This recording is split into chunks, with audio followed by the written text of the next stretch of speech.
ಪಾಕಿಸ್ತಾನ ಕಾಲ್ ಕೆರೆದು ಜಗಳಕ್ಕೆ ಬರ್ತಾ ಇದೆ ಪದೇ ಪದೇ ಭಾರತದ ಜೊತೆಯಲ್ಲಿ. ಅದರಲ್ಲೂ ಪಹಲ್ಗಾಮ್ನಲ್ಲಿ ಉಗ್ರರ ದಾಳಿಯಾದ ನಂತರದಲ್ಲಿ ನಿರಂತರವಾಗಿ ಗಡಿ ಭಾಗದಲ್ಲಿ ಅಪ್ರಚೋದಿತ ಗುಂಡಿನ ದಾಳಿಯನ್ನು ನಡೆಸ್ತಾ ಇದೆ. ಒಂದಲ್ಲ ಎರಡಲ್ಲ, ಬರೋಬ್ಬರಿ ಸತತವಾಗಿ 7ನೇ ದಿನ 17 ಬಾರಿ ಕದನ ವಿರಾಮ ಉಲ್ಲಂಘನೆ ಮಾಡಿದೆ ಪಾಕಿಸ್ತಾನ. ಗಡಿಯಲ್ಲಿ ಇಂಡೋ ಪಾಕ್ ಯುದ್ದದ ಕಾರ್ಮೋಡ, ಮತ್ತೊಂದು ಕಡೆ ಪಾಕಿಸ್ತಾನದಿಂದ ನಿರಂತರ ಕದನ ವಿರಾಮ ಉಲ್ಲಂಘನೆ. ಏಪ್ರಿಲ್ 22ನೇ ತಾರೀಕು ಪಹಲ್ಗಾಮ್ನಲ್ಲಿ ನರಮೇಧ ನಡೆದ ದಿನವೇ ಅಂದು ರಾತ್ರಿ ಉರಿ ಸೆಕ್ಟರ್ನಲ್ಲಿ ಪಾಕಿಸ್ತಾನದ ಕಡೆಯಿಂದ ಫೈರಿಂಗ್ ಆಯಿತು, ಕದನ ವಿರಾಮ ಉಲ್ಲಂಘನೆ. ಇನ್ನು ಏಪ್ರಿಲ್ 26ನೇ ತಾರೀಕು ನೀಲಂ ಪ್ರದೇಶದಲ್ಲಿ ಗುಂಡಿನ ದಾಳಿಯನ್ನು ನಡೆಸಲಿಕ್ಕೆ ಮುಂದಾಯಿತು ಪಾಕಿಸ್ತಾನ. 27ನೇ ತಾರೀಕು ಪೂಂಚ್ ಹಾಗೆ ಕುಪ್ವಾರಾನಲ್ಲಿ ಕದನ ವಿರಾಮ ಉಲ್ಲಂಘನೆ ಮಾಡಿತು.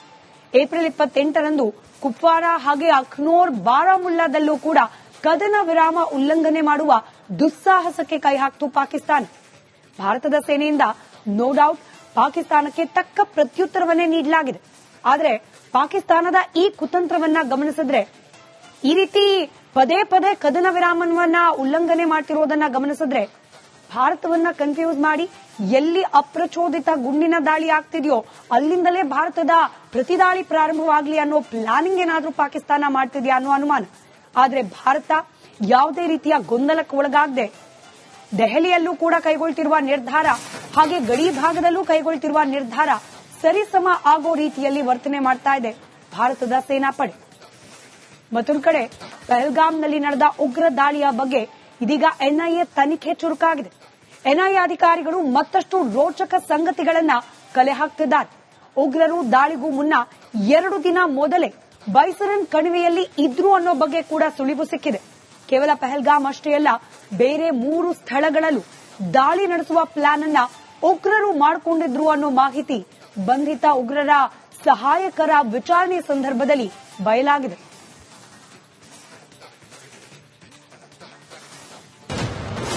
ಪಹಲ್ಗಾಮ್ನಲ್ಲಿ ಉಗ್ರರ ದಾಳಿ, ಎನ್ಐಎ ತನಿಖೆ ಬಿರುಸು.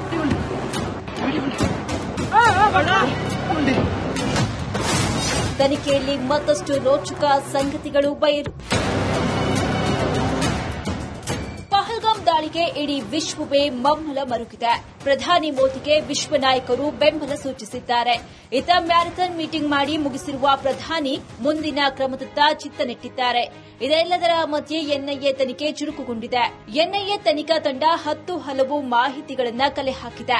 ಉಗ್ರರ ದಾಳಿಯ ಬಗ್ಗೆ ಮತ್ತಷ್ಟು ರೋಚಕ ಆಘಾತಕಾರಿ ಅಂಶಗಳನ್ನು ಸಂಗ್ರಹಿಸಿದೆ. ರಿಪಬ್ಲಿಕ್ ಕನ್ನಡಕ್ಕೆ ದೊರಕಿರುವ ಮಾಹಿತಿ ಪ್ರಕಾರ ಉಗ್ರರು ಕೇವಲ ಪಹಲ್ಗಾಮ್ನಲ್ಲಿ ಮಾತ್ರವಲ್ಲ, ಪಹಲ್ಗಾಮ್ ಜೊತೆ ಬೇರೆ 3 ಸ್ಥಳಗಳಲ್ಲೂ ದಾಳಿಗೆ ಪ್ಲಾನ್ ನಡೆಸಿದ್ರಂತೆ. ಈಗಾಗಲೇ ಸಂಶಯಾಸ್ಪದ ವ್ಯಕ್ತಿಗಳ ವಿಚಾರಣೆ ವೇಳೆ ಆಘಾತಕಾರಿ ಮಾಹಿತಿ ಹೊರಬಿದ್ದಿದೆ. ಇನ್ನು ಏಪ್ರಿಲ್ 15ಕ್ಕೆ ಪಹಲ್ಗಾಮ್ ತಲುಪಿದ್ದ ಉಗ್ರರು ದಾಳಿಗೂ 2 ದಿನ ಮುನ್ನ ಬೈಸರನ್ ಕಣಿವೆಯಲ್ಲಿ ಇದ್ರು ಎನ್ನಲಾಗಿದೆ. ಈ ವೇಳೆಯೇ ಇನ್ನುಳಿದ 3 ಸ್ಥಳಗಳತ್ತ ಭಯೋತ್ಪಾದಕರ ಗಮನ ನೆಟ್ಟಿದ್ರಂತೆ. ಹೀಗೆ ಉಗ್ರರ ಹಿಟ್ ಲಿಸ್ಟ್ನಲ್ಲಿ 3 ಸ್ಥಳಗಳಿದ್ದು ಇದೀಗ ಬೆಚ್ಚಿ ಬೀಳಿಸಿದೆ. ಆದರೆ ಅಲ್ಲಿ ಹೆಚ್ಚಿನ ಸೆಕ್ಯೂರಿಟಿ ಇದ್ದ ಕರಾಳ ಉಗ್ರರಿಗೆ ದಾಳಿ ನಡೆಸಲು ಸಾಧ್ಯವಾಗಿಲ್ಲ ಅನಿಸುತ್ತೆ. ಎನ್ಐಎ ತನಿಖೆ ಸತ್ಯ ಬಯಲು. ಎನ್ಐಎ ತನಿಖೆ ವೇಳೆ ಬಯಲಾಗಿರುವ ಸತ್ಯ ಏನು ಅನ್ನೋದನ್ನ ನೋಡೋದಾದ್ರೆ, ಪಹಲ್ಗಾಮ್ ಜೊತೆ ಬೇರೆ 3 ಸ್ಥಳಗಳಲ್ಲೂ ದಾಳಿಗೆ ಪ್ಲಾನ್ ನಡೆಸಿದ್ರು ಅನ್ನೋದು. ಇನ್ನು ಉಗ್ರರ ಬಂಧಿತ ಸಹಾಯಕರ ವಿಚಾರಣೆಯಲ್ಲಿ ಸತ್ಯ ಬಯಲಾಗಿದೆ. ಹಾಗೆಯೇ ದಾಳಿಗೂ 2 ದಿನ ಮೊದಲು ಬೈಸರನ್ ಕಣಿವೆಯಲ್ಲಿ ಉಗ್ರರು ನೆಲೆಸಿದ್ರು. ಇನ್ನು ಏಪ್ರಿಲ್ 15ಕ್ಕೆ ಪಹಲ್ಗಾಮ್ ತಲುಪಿದ್ರು ಪಾಕ್ನ ನರರೂಪಿ ರಕ್ಕಸರು. ಈ ವೇಳೆ ಬೈಸರನ್ನ ಕಣಿವೆಯ ಜೊತೆಗೆ ಇತರ 3 ಸ್ಥಳಗಳ ಪರಿಶೀಲನೆ ನಡೆಸಿದ್ರು. ಹಾಗೆಯೇ 6 ಕಣಿವೆ, ಮನರಂಜನಾ ಉದ್ಯಾನ, ಬೇತಾನ್ ಕಣಿವೆಗಳತ್ತ ಚಿತ್ತ ನೆಟ್ಟಿದ್ರು. ಇದೇ ವೇಳೆ ಒಟ್ಟು 3 ಸ್ಥಳಗಳಲ್ಲಿ ಭಯೋತ್ಪಾದಕರ ಟಾರ್ಗೆಟ್ ಆಗಿತ್ತು. ಆದರೆ ಆಗ ಹೆಚ್ಚಿನ ಸೇನೆ ಭದ್ರತೆಯಿಂದಾಗಿ ಅಲ್ಲಿ ದಾಳಿ ನಡೆಯಲಿಲ್ಲ. ಇದಿಷ್ಟೇ ಅಲ್ಲ, ಉಗ್ರರಿಗೆ ನೆರವಾದ 20 ಸಹಾಯಕರ ಗುರುತು ಪತ್ತೆಯಾಗಿದೆ. ಇನ್ನು ಎನ್ಐಎ ಮೂಲಗಳ ಪ್ರಕಾರ 4 ಸಹಾಯಕರಿಂದ ನೆರವು ಸಿಕ್ಕಿದೆ ಎನ್ನಲಾಗುತ್ತಿದೆ. ಇದಿಷ್ಟೇ ಅಲ್ಲದೆ 3 ಸ್ಯಾಟಲೈಟ್ ಫೋನ್ಗಳ ಬಳಕೆಗೂ ಸಾಕ್ಷ್ಯ ಕಂಡು ಬಂದಿವೆ. 2 ಫೋನ್ಗಳಿಂದ ಸಿಗ್ನಲ್ಗಳನ್ನ ಎನ್ಐಎ ಈಗಾಗಲೇ ಪತ್ತೆ ಹಚ್ಚಿದೆ. ಇನ್ನು ಒಟ್ಟು 2500 ಶಂಕಿತ ಉಗ್ರರನ್ನ ಎನ್ಐಎ ಗುರುತಿಸಿದೆ. 186 ಮಂದಿ ಬಂಧನದಲ್ಲಿದ್ದು ಈಗಾಗಲೇ ವಿಚಾರಣೆ ಕೂಡ ನಡೀತಾ ಇದೆ. ಪಹಲ್ಗಾಮ್ ಉಗ್ರರ ದಾಳಿಗೆ ಬೆಚ್ಚಿ ಬಿದ್ದಿರುವ ಪಾಕ್ ಪರಿಸ್ಥಿತಿ ಇದೀಗ ವಿಲವಿಲ ಒದ್ದಾಡುವಂತಾಗಿದೆ. ಪ್ರಧಾನಿ ಮೋದಿ ಒಂದೇ ದಿನದಲ್ಲಿ 4 ಉನ್ನತ ಮಟ್ಟದ ಸಭೆ ನಡೆಸಿದ್ದನ್ನ ಕಂಡು ಕಂಗಾಲಾಗಿದೆ. ಮುಂದಿನ ಯಾವುದೇ ಸಮಯದಲ್ಲಿ ಇಂಡಿಯಾ ದಾಳಿ ಮಾಡೋ ಸಾಧ್ಯತೆ ಇದೆ ಅಂತ ಪದರಗುಟ್ಟಿದೆ. ಗಡಿಯಲ್ಲಿ ಮಾತ್ರ ಹೆಚ್ಚಿನ ಸೇನೆ ಕಂಡು ಬರ್ತಿದೆ.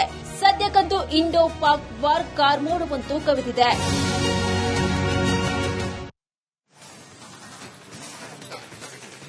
ಪಾಕಿಸ್ತಾನ ಕಾಲ್ ಕೆರೆದು ಜಗಳಕ್ಕೆ ಬರ್ತಾ ಇದೆ ಪದೇ ಪದೇ ಭಾರತದ ಜೊತೆಯಲ್ಲಿ. ಅದರಲ್ಲೂ ಪಹಲ್ಗಾಮ್ನಲ್ಲಿ ಉಗ್ರರ ದಾಳಿಯಾದ ನಂತರದಲ್ಲಿ ನಿರಂತರವಾಗಿ ಗಡಿ ಭಾಗದಲ್ಲಿ ಅಪ್ರಚೋದಿತ ಗುಂಡಿನ ದಾಳಿಯನ್ನು ನಡೆಸ್ತಾ ಇದೆ. ಒಂದಲ್ಲ ಎರಡಲ್ಲ, ಬರೋಬ್ಬರಿ ಸತತವಾಗಿ 7ನೇ ದಿನ 17 ಬಾರಿ ಕದನ ವಿರಾಮ ಉಲ್ಲಂಘನೆ ಮಾಡಿದೆ ಪಾಕಿಸ್ತಾನ. ಗಡಿಯಲ್ಲಿ ಇಂಡೋ ಪಾಕ್ ಯುದ್ಧದ ಕಾರ್ಮೋಡ, ಮತ್ತೊಂದು ಕಡೆ ಪಾಕಿಸ್ತಾನದಿಂದ ನಿರಂತರ ಕದನ ವಿರಾಮ ಉಲ್ಲಂಘನೆ. ಏಪ್ರಿಲ್ 22ನೇ ತಾರೀಕು ಪಹಲ್ಗಾಮ್ನಲ್ಲಿ ನರಮೇಧ ನಡೆದ ದಿನವೇ ಅಂದು ರಾತ್ರಿ ಉರಿ ಸೆಕ್ಟರ್ನಲ್ಲಿ ಪಾಕಿಸ್ತಾನದ ಕಡೆಯಿಂದ ಫೈರಿಂಗ್ ಆಯಿತು, ಕದನ ವಿರಾಮ ಉಲ್ಲಂಘನೆ. ಇನ್ನು ಏಪ್ರಿಲ್ 26ನೇ ತಾರೀಕು ನೀಲಂ ಪ್ರದೇಶದಲ್ಲಿ ಗುಂಡಿನ ದಾಳಿಯನ್ನು ನಡೆಸಲಿಕ್ಕೆ ಮುಂದಾಯಿತು ಪಾಕಿಸ್ತಾನ. 27ನೇ ತಾರೀಕು ಪೂಂಚ್ ಹಾಗೆ ಕುಪ್ವಾರಾನಲ್ಲಿ ಕದನ ವಿರಾಮ ಉಲ್ಲಂಘನೆ ಮಾಡಿತು. ಏಪ್ರಿಲ್ 28ರಂದು ಕುಪ್ವಾರಾ ಹಾಗೆ ಅಖ್ನೂರ್ ಬಾರಾಮುಲ್ಲಾದಲ್ಲೂ ಕೂಡ ಕದನ ವಿರಾಮ ಉಲ್ಲಂಘನೆ ಮಾಡುವ ದುಸ್ಸಾಹಸಕ್ಕೆ ಕೈ ಹಾಕಿತು ಪಾಕಿಸ್ತಾನ. ಭಾರತದ ಸೇನೆಯಿಂದ ನೋ ಡೌಟ್ ಪಾಕಿಸ್ತಾನಕ್ಕೆ ತಕ್ಕ ಪ್ರತ್ಯುತ್ತರವನ್ನೇ ನೀಡಲಾಗಿದೆ. ಆದರೆ ಪಾಕಿಸ್ತಾನದ ಈ ಕುತಂತ್ರವನ್ನ ಗಮನಿಸಿದ್ರೆ, ಈ ರೀತಿ ಪದೇ ಪದೇ ಕದನ ವಿರಾಮವನ್ನ ಉಲ್ಲಂಘನೆ ಮಾಡ್ತಿರೋದನ್ನ ಗಮನಿಸಿದ್ರೆ ಭಾರತವನ್ನ ಕನ್ಫ್ಯೂಸ್ ಮಾಡಿ ಎಲ್ಲಿ ಅಪ್ರಚೋದಿತ ಗುಂಡಿನ ದಾಳಿ ಆಗ್ತಿದೆಯೋ ಅಲ್ಲಿಂದಲೇ ಭಾರತದ ಪ್ರತಿದಾಳಿ ಪ್ರಾರಂಭವಾಗಲಿ ಅನ್ನೋ ಪ್ಲಾನಿಂಗ್ ಏನಾದ್ರೂ ಪಾಕಿಸ್ತಾನ ಮಾಡ್ತಿದ್ಯಾ ಅನ್ನೋ ಅನುಮಾನ.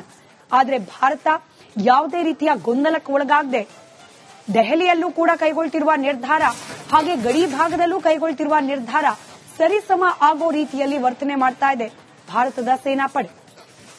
ಮತ್ತೊಂದು ಕಡೆ ಪಹಲ್ಗಾಮ್ನಲ್ಲಿ ನಡೆದ ಉಗ್ರ ದಾಳಿಯ ಬಗ್ಗೆ ಇದೀಗ ಎನ್ಐಎ ತನಿಖೆ ಚುರುಕಾಗಿದೆ. ಎನ್ಐಎ ಅಧಿಕಾರಿಗಳು ಮತ್ತಷ್ಟು ರೋಚಕ ಸಂಗತಿಗಳನ್ನ ಕಲೆ ಹಾಕ್ತಿದ್ದಾರೆ. ಉಗ್ರರು ದಾಳಿಗೂ ಮುನ್ನ 2 ದಿನ ಮೊದಲೇ ಬೈಸರನ್ ಕಣಿವೆಯಲ್ಲಿ ಇದ್ರು ಅನ್ನೋ ಬಗ್ಗೆ ಕೂಡ ಸುಳಿವು ಸಿಕ್ಕಿದೆ. ಕೇವಲ ಪಹಲ್ಗಾಮ್ ಅಷ್ಟೇ ಅಲ್ಲ, ಬೇರೆ 3 ಸ್ಥಳಗಳಲ್ಲೂ ದಾಳಿ ನಡೆಸುವ ಪ್ಲಾನ್ ಅನ್ನ ಉಗ್ರರು ಮಾಡಿಕೊಂಡಿದ್ರು ಅನ್ನೋ ಮಾಹಿತಿ ಬಂಧಿತ ಉಗ್ರರ ಸಹಾಯಕರ ವಿಚಾರಣೆ ಸಂದರ್ಭದಲ್ಲಿ ಬಯಲಾಗಿದೆ.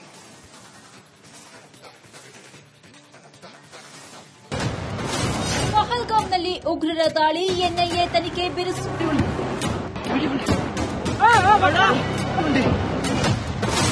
ತನಿಖೆಯಲ್ಲಿ ಮತ್ತಷ್ಟು ರೋಚಕ ಸಂಗತಿಗಳು ಬಯಲು. ಪಹಲ್ಗಾಮ್ ದಾಳಿಗೆ ಇಡೀ ವಿಶ್ವವೇ ಮಮ್ಮಲ ಮರುಗಿದೆ. ಪ್ರಧಾನಿ ಮೋದಿಗೆ ವಿಶ್ವ ನಾಯಕರು ಬೆಂಬಲ ಸೂಚಿಸಿದ್ದಾರೆ. ಇತ್ತ ಮ್ಯಾರಥಾನ್ ಮೀಟಿಂಗ್ ಮಾಡಿ ಮುಗಿಸಿರುವ ಪ್ರಧಾನಿ ಮುಂದಿನ ಕ್ರಮದತ್ತ ಚಿತ್ತ ನೆಟ್ಟಿದ್ದಾರೆ. ಇದೆಲ್ಲದರ ಮಧ್ಯೆ ಎನ್ಐಎ ತನಿಖೆ ಚುರುಕುಗೊಂಡಿದೆ. ಎನ್ಐಎ ತನಿಖಾ ತಂಡ 10 ಹಲವು ಮಾಹಿತಿಗಳನ್ನ ಕಲೆ ಹಾಕಿದೆ. ಉಗ್ರರ ದಾಳಿಯ ಬಗ್ಗೆ ಮತ್ತಷ್ಟು ರೋಚಕ ಆಘಾತಕಾರಿ ಅಂಶಗಳನ್ನ ಸಂಗ್ರಹಿಸಿದೆ. ರಿಪಬ್ಲಿಕ್ ಕನ್ನಡಕ್ಕೆ ದೊರಕಿರುವ ಮಾಹಿತಿ ಪ್ರಕಾರ ಉಗ್ರರು ಕೇವಲ ಪಹಲ್ಗಾಮ್ನಲ್ಲಿ ಮಾತ್ರವಲ್ಲ, ಪಹಲ್ಗಾಮ್ ಜೊತೆ ಬೇರೆ 3 ಸ್ಥಳಗಳಲ್ಲೂ ದಾಳಿಗೆ ಪ್ಲಾನ್ ನಡೆಸಿದ್ರಂತೆ. ಈಗಾಗಲೇ ಸಂಶಯಾಸ್ಪದ ವ್ಯಕ್ತಿಗಳ ವಿಚಾರಣೆ ವೇಳೆ ಆಘಾತಕಾರಿ ಮಾಹಿತಿ ಹೊರಬಿದ್ದಿದೆ. ಇನ್ನು ಏಪ್ರಿಲ್ 15ಕ್ಕೆ ಪಹಲ್ಗಾಮ್ ತಲುಪಿದ್ದ ಉಗ್ರರು ದಾಳಿಗೂ 2 ದಿನ ಮುನ್ನ ಬೈಸರನ್ ಕಣಿವೆಯಲ್ಲಿ ಇದ್ರು ಎನ್ನಲಾಗಿದೆ. ಈ ವೇಳೆಯೇ ಇನ್ನುಳಿದ 3 ಸ್ಥಳಗಳತ್ತ ಭಯೋತ್ಪಾದಕರ ಗಮನ ನೆಟ್ಟಿದ್ರಂತೆ. ಹೀಗೆ ಉಗ್ರರ ಹಿಟ್ ಲಿಸ್ಟ್ನಲ್ಲಿ 3 ಸ್ಥಳಗಳಿದ್ದು ಇದೀಗ ಬೆಚ್ಚಿ ಬೀಳಿಸಿದೆ. ಆದರೆ ಅಲ್ಲಿ ಹೆಚ್ಚಿನ ಸೆಕ್ಯೂರಿಟಿ ಇದ್ದ ಕರಾಳ ಉಗ್ರರಿಗೆ ದಾಳಿ ನಡೆಸಲು ಸಾಧ್ಯವಾಗಿಲ್ಲ ಅನಿಸುತ್ತೆ. ಎನ್ಐಎ ತನಿಖೆ ಸತ್ಯ ಬಯಲು. ಎನ್ಐಎ ತನಿಖೆ ವೇಳೆ ಬಯಲಾಗಿರುವ ಸತ್ಯ ಏನು ಅನ್ನೋದನ್ನ ನೋಡೋದಾದ್ರೆ, ಪಹಲ್ಗಾಮ್ ಜೊತೆ ಬೇರೆ 3 ಸ್ಥಳಗಳಲ್ಲೂ ದಾಳಿಗೆ ಪ್ಲಾನ್ ನಡೆಸಿದ್ರು ಅನ್ನೋದು.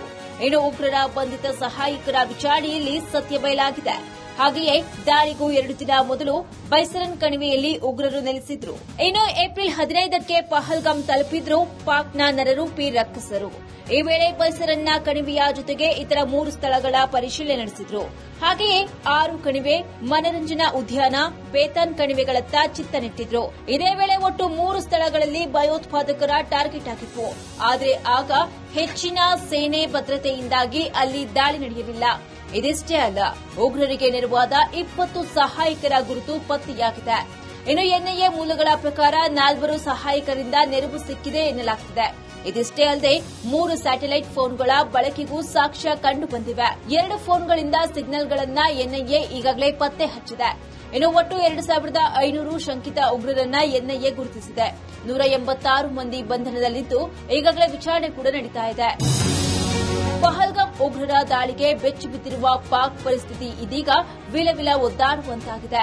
ಪ್ರಧಾನಿ ಮೋದಿ ಒಂದೇ ದಿನದಲ್ಲಿ 4 ಉನ್ನತ ಮಟ್ಟದ ಸಭೆ ನಡೆಸಿದ್ದನ್ನ ಕಂಡು ಕಂಗಾಲಾಗಿದೆ.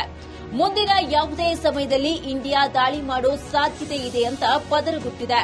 ಗಡಿಯಲ್ಲಿ ಮಾತ್ರ ಹೆಚ್ಚಿನ ಸೇನೆ ಕಂಡು ಬರ್ತಿದೆ. ಸದ್ಯಕ್ಕಂತೂ ಇಂಡೋ ಪಾಕ್ ವಾರ್ ಕಾರ್ಮೋಡವಂತೂ ಕವಿದಿದೆ.